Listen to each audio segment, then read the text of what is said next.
Hi and welcome to Lady Boss HR. Thanks for joining me today. So I am going to stick to the theme of engagement, and my question that I posed to you today was, when was the last time you checked the pulse of your business? So organisations are losing talent left, right and centre at the moment, unfortunately. We all are struggling as businesses. I'm hearing it all the time, every size business, every industry sector. It's really difficult. We're losing talent because we've got competitors poaching for inflated salaries. We've got employees demanding more than they've ever demanded before, and we've got people that have just genuinely over the last 2 years reassessed their life and maybe decided that they want to do something else and go in a different direction. So I haven't got a magic wand for this. It is a challenge. You're not on your own. We're all going through this challenge at the moment. But what I can do is make some suggestions for you on how you can improve your engagement within your organisation.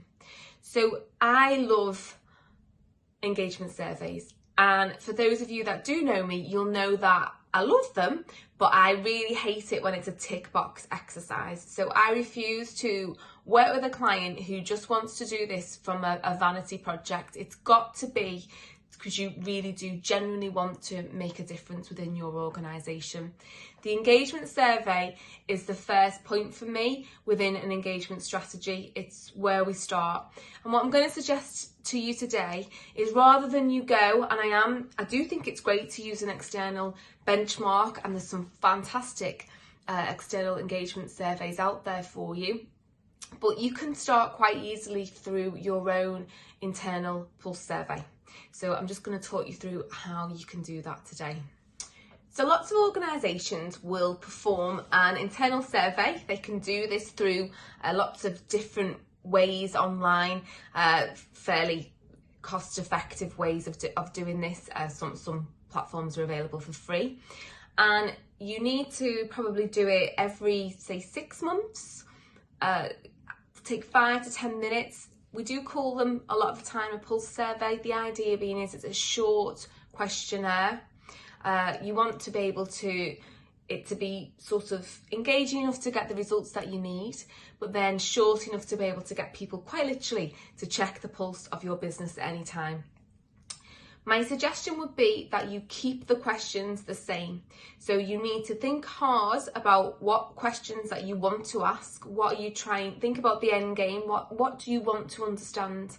And you need to understand. You don't want people to tell you what you want to hear. You want to know everything, warts and all. You want to know what's great about your business. You want to know what's not so good, what's ugly about your business, because we can embrace the fantastic things and we can make significant changes to the things that aren't great within your business.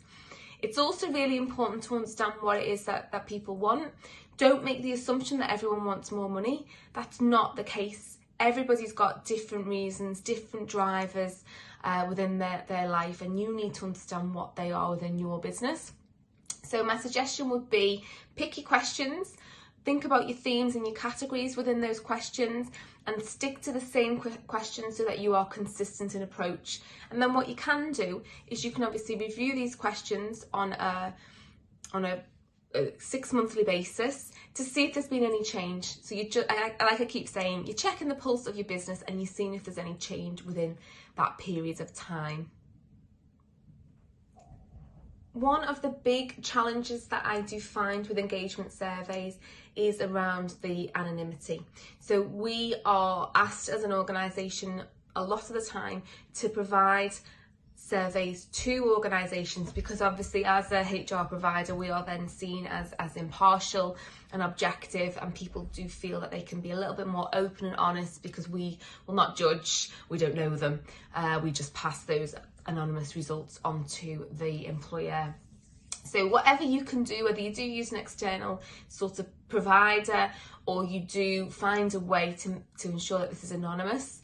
If you're a small organisation, you may have to look at sort of, if you're separating this out into teams, you might have to put a couple of teams together just so it's not really obvious who the results are coming from. I am also a big fan of the comment box, so you can obviously ask questions. Try and ask questions where people don't sit in the middle. We all have these people in the business, don't we? Don't want to offend anyone, so they just sit right in the middle. Try and remove that ability to do that and give people the ability to add comments. Otherwise, we make some assumptions here. We make assumptions as to why we've got the pattern that we've got. If we actually get those qualitative results as well, we can correlate that information together and it can be really, really valuable. So once you've got the information, you've got the results, the most important thing there is to make sure that you try and get a really good response rate. As I mentioned before, the more people that respond to this, the better viewpoint you've got of your organisation, and you can really put a fantastic plan together. But what I would say, where there's a massive downfall for so many organisations, is they do this, they have a great survey, they communicate it well, they get everybody involved, they get a really high response rate, and then they do nothing with the results. And all you are going to do is cause real frustration with your people, because they're just going to think that it is a tick box exercise and you're going to do nothing with it. So my suggestion here would be, what quite a lot of my clients have done, is set up an engagement committee or a focus group, somebody that is going to look at these results and drive the change, because ultimately what you want to create out of this engagement survey is a strategy for change for the future. And I would always suggest that what you do is focus on the strengths and the weaknesses. Again, something that I've found with clients that I've worked with is that they will really, really focus on the weaknesses. We all do this. We all focus on our weaknesses. I'm terrible for focusing on my weaknesses. And we forget about our strengths. And the challenge sometimes that you've got there is, if you've got a strategy and you've not considered how you maintain those fantastic things about your business, they will slip because you're concentrating on this other area. So make sure that you do concentrate on everything within your business, the strengths and the weaknesses, and put this together potentially into a strategy for the next 12 months, and then have some group of people that are driving this change so that this happens. And it can't be you. We talk about this a lot within my YouTube videos. It's important that it can't be you. You need to make sure that your business can run without you. So you need to ensure that this change happens from your business rather than just being delivered by you. So I would obviously talk about driving that change. And then the big point for me then is communication. So communication is really, really important when you are conducting any engagement survey. So you'll have all seen it before in many organisations. The NHS do this. If you ever unfortunately have to go to hospital, it's sort of like, you asked, we did, and that's really important. It's really important to share with your people what you've done with those results.